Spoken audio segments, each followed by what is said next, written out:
Disclaimer.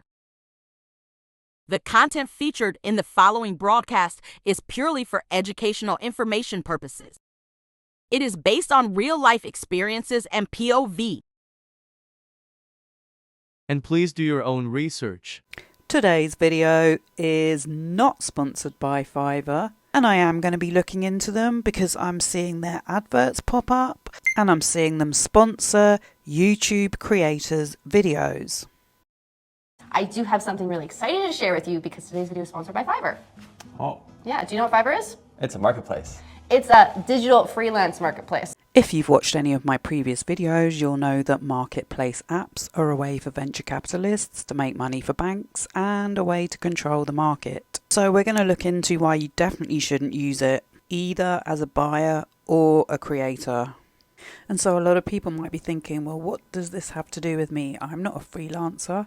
And by a freelancer, I mean someone who works for themselves, more in the digital creative spaces. But with more and more people these days having to take up a side income or side hustle, this is becoming more and more relevant because this business model we're about to look at is becoming the norm. So let's say I decided to put myself out there as a video editor. You never know. So I will sign up to the app, create a profile for myself, put a portfolio together and sit back and wait for people to get in touch with me and hire me as a video editor. The only drawback being the extremely low amount of money I would expect to be paid. And I know you might be saying, well, you're not that good at editing. But I'm sure there's lots of people registered on the app that are. And there's a price cap per job of $100. Which FIVERR then takes a 20% fee off, plus the PayPal processing fee, which I think is about another 2 to 3%. And then you have to pay your own personal tax when you're self-employed. So what are you actually left with to make a whole video? So yeah, that's way too low. I find it hard to believe this woman's claims that she's made over $1 million using this app. 2023, and I made almost $1.6 million freelance writing through my profile. I offered everything from blog writing to ebook writing to product descriptions, and I have elected to step away from the FIVERR platform at this time. Oh, I really wonder why. So by my calculation, to make that amount of money, you would have to do at 100, 10,006 jobs. And the selling point of the app is the pay is only $5. And so to earn $250 a day, you'd have to do 50 logos at $5 a pop. It's just not viable. It's not possible. And $250 is below what he could be getting paid just to do one. And that's without paying the 20% fee to them. So the math definitely ain't mathin'. I spoke to someone I knew who had used the app. You can hire people that sing all different genres or rap or whatever, and they'll sing whatever lyrics and melody you send them. The thing that sucks is I don't think they get credit or get paid anything. I mean, they get paid, I guess, a $5, I saw an article where the $5 fee was said to be a gimmick. Ha ha. But if you search online, there is plenty of examples of what seem like real people's terrible experience of using this app.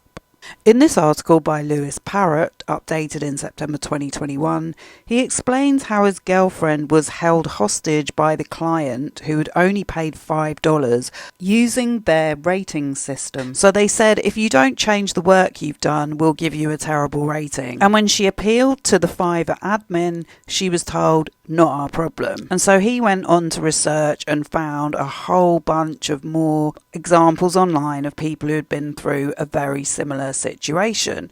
And some of these experiences go back years. So clearly the owners of FIVERR knew this stuff was going on. They did nothing to address it. Surprise, surprise. Anyway, it looks like he has a very active following of freelancers, a freelancing community. Not only does he present the evidence of why it's a terrible app, but if you look at the end of the article, you'll see it's got 158 comments. They all seem very detailed and genuine to me, so I don't think this is 158 bots at work. And so if you've watched my video about Depop, which not many people have, you'll see it's a very similar situation. And to avoid paying the fees, people try and get paid outside of the app, which leads to scamming. And there's a lot of evidence for that also. And the scamming seems to be done by both the clients and the freelancers. And so in a minute, we're going to get to who is behind this app, how it was set up, and what I believe its true intentions are. But alongside people's real experiences of using it, in the financial world, there's been a big push for it to be an investment for stock investors looking to make money. It went public in 2019, and it really annoys me seeing these tech bro founders going on to podcasts preaching about how to be an entrepreneur, have spent $9 billion and yet have still failed to make a profit. I don't believe is a defensible business model. On top of that, the customers of this business model, who are people who are working for themselves, typically use these things to generate leads and get in contact with people. But there is no incentive, in my opinion, for the customers who are the people working and doing the gig economy stuff to keep working through Fiverr or through TaskRabbit. There's fees associated with that. Like, you're adding a middle layer of bureaucracy to connect, which sure is good for the connection, but then the person who's valuing from that transaction, who's the person giving the work, they are not incentivized to stay on these platforms. They want to go off platform and start booking it themselves, because then they get more of the pie. And while it's trading at like a over 50 price of free cash flow, it's not growing. So no from me, dog. So we're getting an overwhelming picture here that this app does not do what it says, and it's not even a good investment. But we've got Diary of a CEO Man telling us it's a great opportunity. Also a huge opportunity for entrepreneurs at the moment. I don't know which entrepreneurs he's referring to, but I have a feeling he's reading a script. And if you go on their website, there is transparency about where they and how they spend their money, with lots of marketing jargon such as SMBs, ecosystems, all the lingo to keep the investors happy and the stock price high, but very low on improving the service for the user. And what's crazy, and will come as no surprise, is that they're currently pushing to get rid of the creative altogether, replacing them with AI services. We work with a FIVERR AI developer called Vlad, who has developed essentially a chatbot. Customers can then come onto our platform, and instead of having to go through a Q&A algorithm, they can basically just say, my boiler's broken, and the bot will know what to ask them, what questions to ask them, and they'll know which type of tradesman that the customer will need. I hate to break it to you, but chatbots have been a standard bit of integrated technology available on websites for years. And a chatbot will not be able to diagnose what is wrong with a boiler. So, my opinion, if you own your own business, there are lots of website hosting platforms already where you can choose a template and very easily set up your own website. And there will be a chatbot plugin. And coincidentally, one of the directors, who was previously a director at the investing venture capitalist firm, was previously on the board of directors at Wix.com, a website provider. If you've watched my previous video on the relationship between merch and OpenAI, you will understand why these tech companies are trying to push AI. They're heavily invested in it, so they want to make it seem valuable. Adam Fisher has served as a member of the board of directors for FIVERR since January 2011, and previously served as a partner at Bessemer Venture Partners, a venture capitalist firm, and he is the founder of the firm's investment practices in Tel Aviv, Israel, along with his co-founders Micah Kaufman and the creator of Lemonade, the digital insurance company that uses AI and behavioral economics. Shai Winegar. Tell me you're invested in OpenAI without telling me you're invested in OpenAI.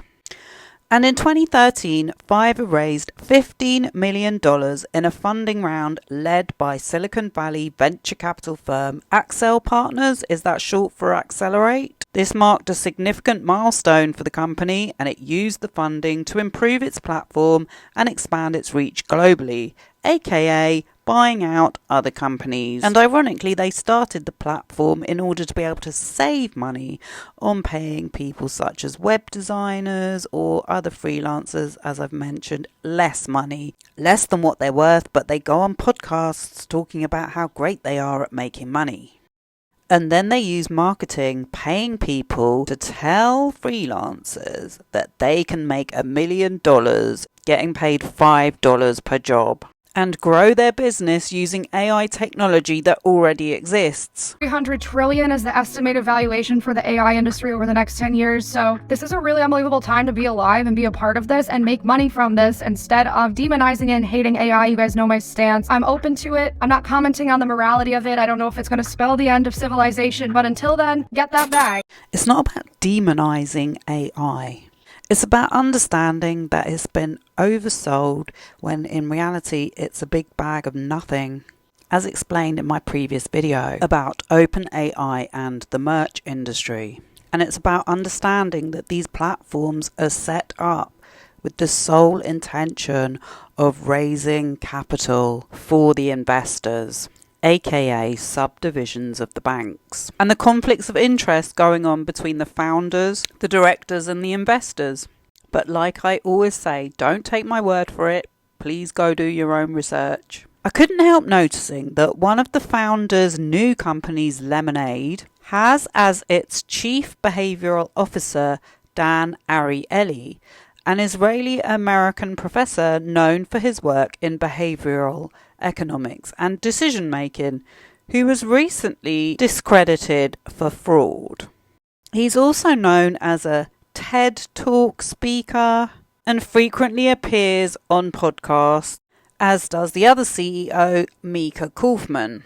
There's only been a couple of lawsuits that I've been able to find. One allegedly settled with Amazon for FIVERR accounts advertising that they did fake reviews, and another one filed against the company for improper use of data and cold calling. Unfortunately, platforms like this and their use of AI facilitates scams and fraud.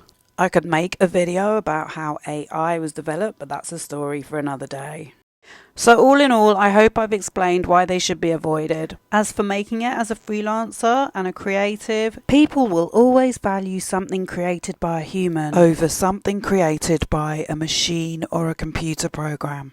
It is possible to live without these apps as a freelancer, and I speak from personal experience. Art and creativity will and should always be valued, and this app does the opposite of that by taking away the creative's rights and giving them less power to negotiate. There are always ways to find creative people, and asking for recommendations or word of mouth is always the strongest way. Being consistent and representing yourself online go a long way, and understanding your rights as an artist. As always, I hope you found this interesting, and if you enjoyed the video, please give it a like or subscribe if you want to see more. Thank you to everyone who has subscribed, and a big shout to the people that helped me research the topic. In the meantime, treat other people how you would like to be treated, and I'll see you on the next one.